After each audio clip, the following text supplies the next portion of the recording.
Welcome, welcome, welcome.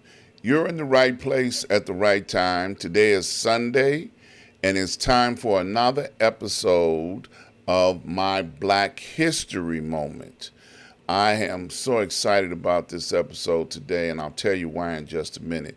Before I get started, I always like to give a shout out to my mentor, Dr. Hunt. Dr. Hunt and I have been traveling in life together for 30 plus years.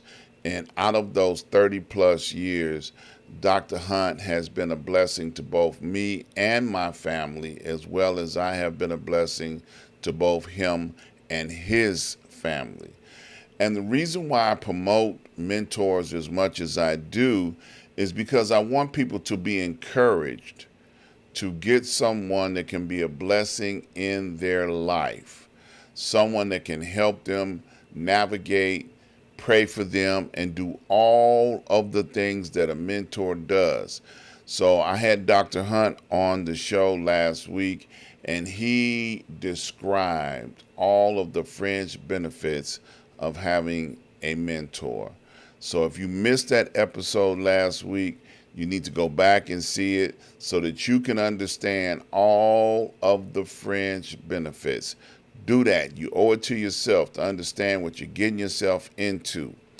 And as always, I like to tell everybody, if you have a mentor, I want you to get a show so you can shout your mentor out each and every time that you go live. Now, I want to talk to you all today on my Black History Moment. First of all, I want to give a shout out, a second shout out, because I have noticed over the last couple of weeks that there has been a momentum of people on social media putting out Black History Moments. And I want to applaud you, encourage you, keep up the good work.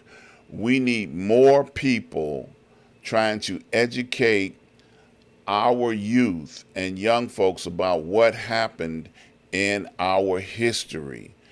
And today's Black History Moment that I have is actually something that I saw that was so brutal and cruel that I had to talk about it myself. Now, when I Googled how they used to hunt for alligators in Florida in the early 1900s, it came up with a statement that said this was an unverifiable report. Well, I didn't have any problem finding any verification of these facts.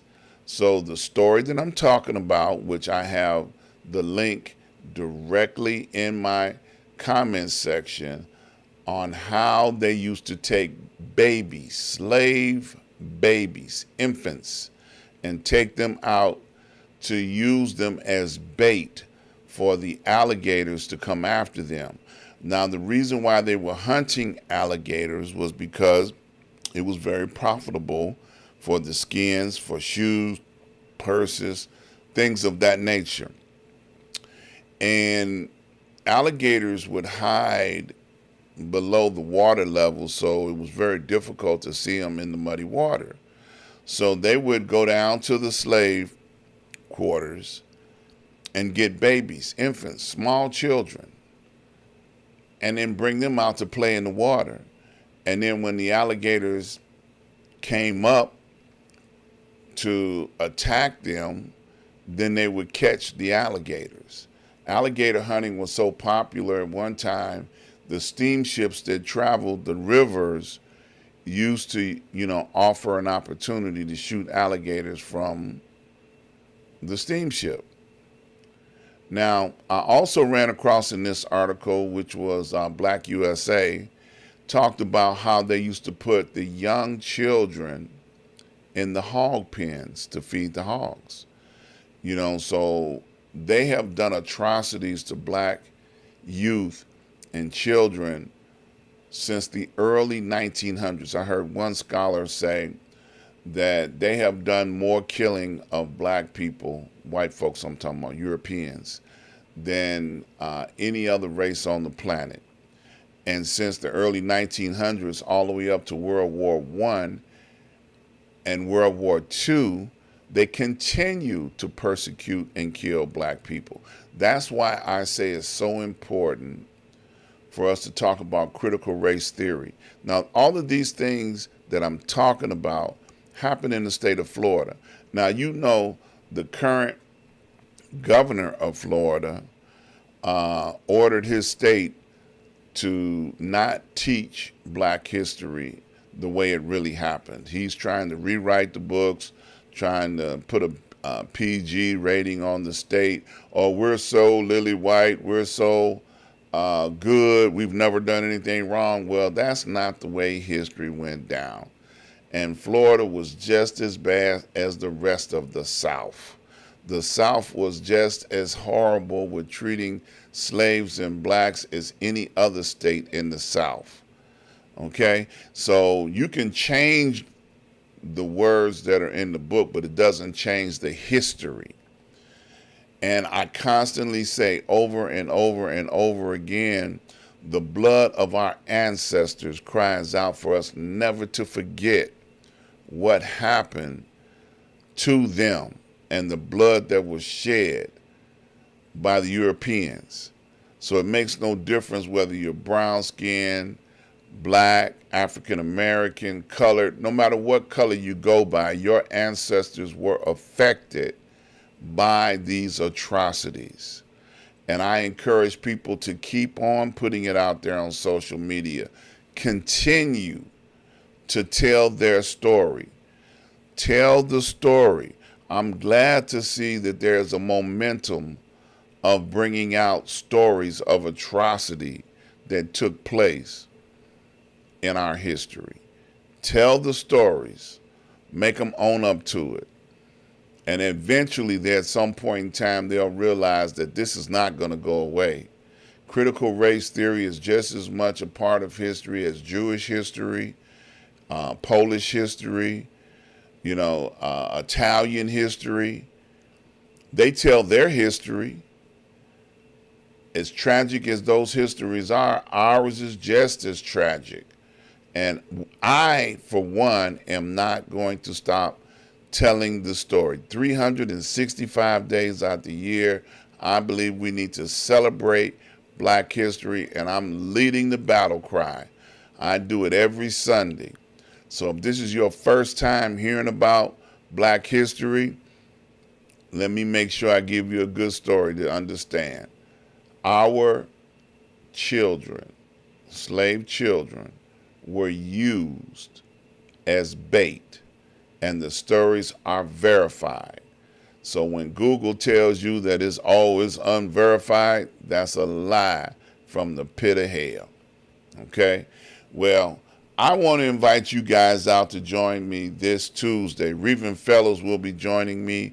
My brother, he's an activist. He's been on the show before. It's been a while. So I'm looking forward to bringing him on the show and see what he wants to bring to the people. He is a walking historian himself. So no telling what he chooses to talk about coming up on this week. So please don't miss out on the opportunity to hear him on the show. I want to invite you guys over to my website, ask-dr-ron.com. When you get over there, the first thing I want you to notice is that you can see and watch all live broadcasts right there on the website. Also, I want you to notice that I have many advertisers. Please support them. They help make it possible for me to do what I do. So keep up the good work with supporting them and reaching out to them and doing business with them. Thank you so very much for doing that. I also want to encourage you guys to go over on Wednesday and check me out. Right here, same time, same station, Street News Now at noon. And we talk about news commentary and what's going on in the world. Don't forget about From the Desk of Dr. Ron each and every Saturday. You don't want to miss that. I tell you what's on my heart each and every time. And don't forget, this is all the places where you can make donations and contributions. Keep up the great work. Thank you for supporting what I do. And don't forget to subscribe, like, and share. Please subscribe, like, and share. And that's it for today. Please be safe. Don't forget to join me this Tuesday. Reverend Fellows will be in the house. So I look forward to seeing you guys on Tuesday. Stay blessed. Stay safe.